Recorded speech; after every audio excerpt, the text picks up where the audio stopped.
اعوذ باللہ من الشیطان اللعین الرجیم بسم اللہ الرحمن الرحیم الحمدللہ وحدہ والصلاة والسلام علی من لا نبی بعد۔ حضرات گرامی القدر، ایک طویل عرصے کے بعد آپ سے ملاقات ہو رہی ہے۔ مصروفیات رہتی ہیں، اس وجہ سے مخاطب ہونا بہت مشکل عمل بن جاتا ہے، لیکن پھر بھی کوشش یہ رہتی ہے کہ گاہے بگاہے آپ کے سامنے حاضری ہوتی رہے اور آپ کے سامنے پیغام حق پہنچایا جاتا رہے۔ عرض یہ کرنا چاہتا تھا، جیسا کہ آپ نے تھمبنیل میں دیکھ لیا ہوگا، کہ آج کی جو ویڈیو ہے وہ کس ٹاپک پر ہے۔ جناب سید امین القادری صاحب قبلہ مدد اللہ العالی، دیکھیے، ہو سکتا ہے کہ ان سے دینی معاملات کے اندر چند اختلافات ہوں، وہ جس تنظیم سے وابستہ ہیں اس تنظیم سے اختلافات ہو، ان کا جو عقیدہ ہے، ان کا جو اسکول آف تھاٹ ہے، اس سے اختلافات ہو، اس میں اختلافات ہو، ان کا جو بیان ہے اس میں کوئی ایسا جملہ ہو جس سے اختلاف ہو، لیکن کل ملا کر بات یہ ہے، کچھ بھی ہو لیکن وہ اپنی زبان سے اپنے آپ کو سادات کہتے ہیں۔ اب کسی ایرے غیرے کو یہ حق حاصل نہیں ہے کہ وہ کسی ایسے شخص کو جو کہ اپنے آپ کو سید زادہ کہہ رہا ہے، سادات میں بتا رہا ہے، اس میں نکتہ چینی کرے، اس کے شجرے کو کھنگالے، اس کے نسب پہ انگلی اٹھائے۔ آپ کے پاس یہ حق نہیں ہے۔ عوام الناس سے میں بات کر رہا ہوں، کوئی بھی ہو۔ ایک طویل عرصے سے آپ لوگ دیکھ رہے ہیں کہ ہماری، بالخصوص میں اپنی بات کرتا ہوں، میری لڑائی ہی اس بات پہ رہی ہے کہ سادات کو گالیاں دینا بند کرو، آل رسول کو برا بھلا کہنا بند کرو۔ لیکن یہ تو بالکل اسی طور طریقے سے، اسی بے شرمی سے، اسی بے غیرتی اور بے حیائی سے اس کام کو انجام دیا جاتا ہے۔ لوگ دیتے ہیں گالیاں، کس بنا پہ دیتے ہیں؟ آج کل سادات کے نسب کو، شجرے کو تولنے کا معیار کیا ہے آپ کو پتا ہے؟ میزان کیا ہے کچھ چند طبقوں کی نگاہ میں؟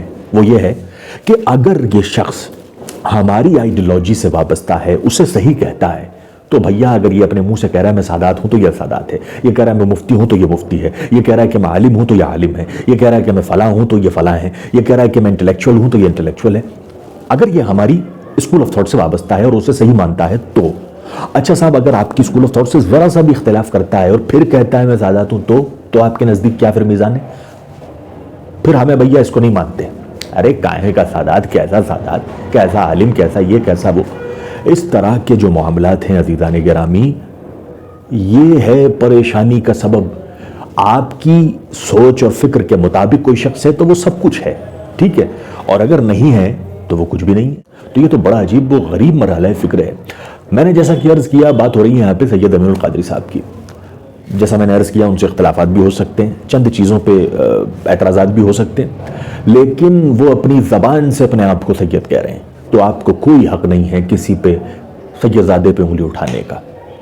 آپ کو کوئی حق نہیں ہے حضور کی آل پہ انگلی اٹھانے کا، ان کے شجرے کو کھنگالنے کا۔ اور اگر فار ایگزامپل، چلو مان لیتے ہیں آپ کی بات کو تھوڑی دیر کے لیے نہیں ہے، اچھا، اور اگر 1% نکلے تو پھر آپ کی آخرت کا کیا ہوگا؟ یہ کل علماء اہل سنت کا متفقہ فیصلہ ہے کہ جب تک سادات کفر تک نہ پہنچے اس وقت تک تعظیم لازم ہے۔ یہاں پہ تو کفر کی چھوڑیے، ذرا سی بھی اختلافات ہو جائے کسی سے تو اس کے شجرے کو کھنگالنے لگتے ہیں، اس پہ انگشت نمائی کرنے لگتے ہیں، اس کی تذلیل کرنے لگتے ہیں۔ اتنی چھوٹی سوچ، اتنی بے غیرتی آپ لوگوں کی ذہنیت میں کہ آپ کی اکارڈنگ ہے تو وہ سب کچھ ہے، آپ کی اکارڈنگ نہیں ہے تو وہ کچھ بھی نہیں ہے۔ خدا کے لیے سادات کو بخش دو۔ یہ لڑائی میری ایک طویل عرصے سے چلی ہے، اور سب سے بڑی وجہ ہی اس بات کی تھی، جو گزشتہ وقت میں آپ لوگوں نے مجھے سنا ہوگا، دیکھا ہوگا، وہ یہی تو تھا کہ آل رسول کو برا بھلا مت کہو، آل رسول کو گالی مت دو۔ اگر آج اس نہج پر، اس مقام پر میں ہی اس بات سے پلٹ جاؤں تو آپ کہیں گے دیکھو یار، یہ جو خود پہ بات تھی، یہ دیگر سادات پہ، اپنے مطلب کے سادات کی بات تھی جب تو انہوں نے بڑی آواز اٹھائی، لیکن آج ان کے مخالف اگر کوئی سادات کہہ رہا ہے اپنے آپ کو، اس کے خلاف جب عوام ہے تو یہ خاموش ہے۔ ایسا نہیں ہے، جو بھی اپنے آپ کو سادات کہے، میں آپ لوگوں کو بالکل اجازت نہیں دیتا کہ اس کی خلاف ورزی کرو، اختلاف کرو، اس کی مخالفت کرو، لیکن بدتمیزی اور بے غیرتی کے مظاہرے مت کرو، ان کے شجروں کو مت کھنگالو۔ جب تمہارے شجروں کو کھنگالا جائے گا نا قدرت کی طرف سے، تو تمہارے پاس کوئی جواب نہیں ہوگا، کہیں ایسا نہ ہو۔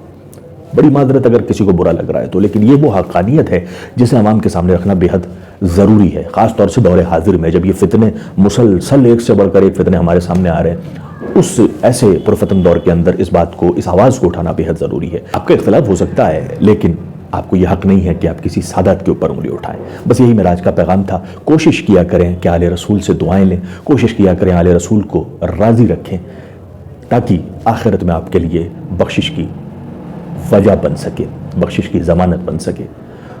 اور اگر آل رسول ناراض ہو گئے تو حضور خوش نہیں ہوں گے، حضور بھی ناراض ہو جائیں گے۔ اس لیے میری گزارش ہے کہ اس چیز سے بچیں، آل رسول سے محبت کریں، بے پناہ محبت کریں، جو کہ سرکار کا حکم ہے صلی اللہ علیہ وسلم۔ فی امان اللہ، اللہ حافظ۔